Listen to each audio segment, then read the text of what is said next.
శ్రీమాత్రే నమః. ఈరోజు కార్తీక పురాణం 4వ అధ్యాయం కోసం తెలుసుకుందాం. వశిష్ఠ మహర్షి జనక మహారాజ్కి కార్తీక దీపదాన మహత్యం కోసం తెలుపుట.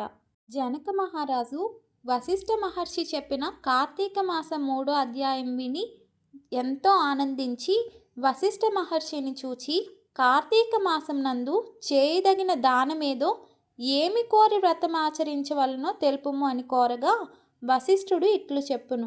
రాజా, కార్తీక మాసం నందు రాత్రివేళ శివాలయంలో దీపారాధన చేయుట వలన అనంత ఫలము కలుగును. శివాలయంలో గోపుర ద్వారం నందును శిఖరం నందును లింగం వద్దను దీపారాధన చేసిన ఎడల పాపములన్నీ నశించును. నేతితో గాని నువ్వుల నూనెతో గాని ఆముదముతో గాని భక్తితో దీప సమర్పణ చేయవాడు ధన్యుడగును, ధర్మాత్ముడగును, పుణ్యాత్ముడగును అని చెప్పెను. శత్రుజిత్తుని కథ. పూర్వం పాంచల దేశంలో ఒక రాజు ఉండెను. అతడు కుబేరునితో సమానమైనవాడు. సంతానం కలుగునందున అతడు గోదావరి తీరమున తపస్సు చేయసాగును. ఒకనాడు ఆ ప్రాంతమునకు పయ్యప్పల మహాముని వచ్చెను. ఆ మునీంద్రుడు తపస్సు చేయుచున్న రాజును చూచి, రాజా, నీవెందుకు తపస్సు చేయుచున్నావని అడుగును. సంతానం కొరకు తపస్సు చేయుచున్నాను అని రాజు చెప్పాడు. మునీశ్వరుడు ఆ రాజు కోరిక విని, మహారాజా, భక్తితో బ్రాహ్మణులను శివుణ్ణి సంతోషపెట్టినచో నీకు పుత్ర సంతానం కలుగగలదు అని చెప్పెను. అట్లు పయ్యప్పల ముని చెప్పిన మాటలు విని రాజు బ్రహ్మానందమంది మునీంద్రునకు నమస్కారం చేసి ఇంటికి పోయి స్నానమాచరించి భక్తిగా శివునకు ప్రీతి కలుగునట్లు దీపదానం చేసెను. పిమ్మట స్వల్పకాలంలోనే రాజు భార్య గర్భవతి అయి సూర్యుని వలె ప్రకాశించుచున్న పుత్రుని కనెను. తనకు పుత్ర సంతానం కలిగినందుకు రాజు మిక్కిలి ఆనందించి, కార్తీక మాస మహత్యం సత్యమైనదని, అది ధర్మార్థ కామమోక్షములను పురుషార్థమునిచ్చునని, ఆ మాసం నందు సమస్త భూతముకు సుఖం కలుగునని చెప్పెను. పిమ్మట ఆ రాజు తన పుత్రునకు శత్రుజిత్ అని పేరు పెట్టించును. బ్రాహ్మణులకు గోదానం భూదానములు చేసి తృప్తి కలిగించును. శత్రుజిత్ పెరిగి పెద్దవాడైను, యవ్వనవంతుడై మహావీరుడైను. దానితో పాటు వేషలోనుడైను. అది తగదని చెప్పిన పెద్దలను బ్రాహ్మణులను ధిక్కరించి జాతిని విడిచి ఎల్లవేళలా కత్తిని చేపట్టి అడ్డు వచ్చిన వారిని హింసించుచు మహా దుర్మార్గుడయ్యెను. అట్లు జరుగుచుండగా అతడొక అందమైన బ్రాహ్మణ యువతిని చూచి మోహించును. ఆ బ్రాహ్మణ కాంత సహితము రాజకుమారుణ్ణి మోహించును. అది అర్ధరాత్రి సమయమున భర్తను విడిచి రాజకుమారుని వద్దకు పోయి రతి క్రీడలు సలిపి తెల్లవారుజామున ఇంటికి వచ్చుచుండెను. కొంతకాలం ఇలా జరిగెను.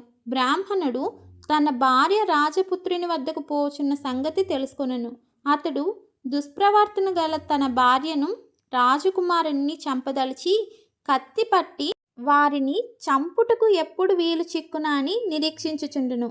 ఇంతలో కార్తీక పూర్ణిమ సోమవారం వచ్చెను. ఆనాడు రాత్రి రాజకుమారుణ్ణు బ్రాహ్మణుని భార్యను ఎచ్చటను వీలుకాక శిథిలమైన ఒక శివాలయంలో కలుసుకొనిరి. వారు కలుసుకున్న ప్రాంతము చీకటితో నిండి ఉండుట వలన వారు రతి క్రీడలు సలుపుటకు వీలుగాకుండెను. అప్పుడు ఆ బ్రాహ్మణ శ్రీ తన చీర అంచు చింపి ఒత్తి చేసెను. రాజకుమారుడెట్లో ఆముదము సంపాదించి తెచ్చెను. బ్రాహ్మణి ఆ ఆముదములో ఒత్తి నుంచి దీపం వెలిగించి అరుగుపై పెట్టెను. ఆ దీపపు కాంతిలో వారు ఆనందించుచుండిరి. ఆ సమయమున ఆ బ్రాహ్మణుడు మారువేషం ధరించి కత్తి చేపట్టి శివాలయంలో ప్రవేశించెను. అచ్చట రతిక్రీడలు సలుపుతున్న తన భార్యను రాజకుమారుని చూచి మిక్కిలి ఆగ్రహం పొందెను. మొదట రాజకుమారుణ్ణి, తరువాత తన భార్యను కత్తితో పొడుచును. రాజకుమారుడు కత్తి దెబ్బతిని కింద పడుచు తన కత్తితో బ్రాహ్మణుని ఒక బలమైన దెబ్బ కొట్టును. ఈ విధంగా వారు ముగ్గురును కత్తిపోట్లకు గురి అయి ఆ శిథిల శివాలయంలో మరణించిరి. ఆ దినము కార్తీక పూర్ణిమ సోమవారం, గొప్ప పర్వదినము. దైవ వశమున వారికి శివుని సన్నిధి యందు మరణం సంభవించింది. తక్షణమే అచ్చటికి పాసహస్తులైన కొందరు యమభటులు వచ్చిరి. అప్పుడే కొందరు శివకింకురులు కూడా వచ్చిరి. శివదూతలు రాజకుమారుణ్ణి బ్రాహ్మణుని భార్యను విమానంపై ఎక్కించి కైలాసమునకు తీసుకొని పోవుచుండిరి. యమదూతలు బ్రాహ్మణుని కాళ్ళు గట్టి తీసుకొని పోవుచుండిరి. అప్పుడు ఆ బ్రాహ్మణుడు శివకింకురులను చూచి, శివదూతలారా, నా భార్య వ్యభిచారిణి, ఈ రాజకుమారుడు జారుడు, నేను సదాచార సంపన్నుడగు బ్రాహ్మణుడును, నాకీ దుర్గతి ఏమి, వారికి సద్గతి ఏమిటి అని అడుగగా, శివకింకరులు తనని చూచి, బ్రాహ్మణోత్తమా, నీవు సన్మార్గుడన్నమాట సత్యమే. నీ భార్య రాజకుమారుడు దుర్మార్గులనుటలో కార్తీక పూర్ణిమ సోమవారం నాడు శివాలయంలో దీపారాధన చేయు నిమిత్తం తన చీరను చించి ఒత్తివేసి ఇచ్చినది కనుక ఆమె పాపములన్నీ నశించినవి.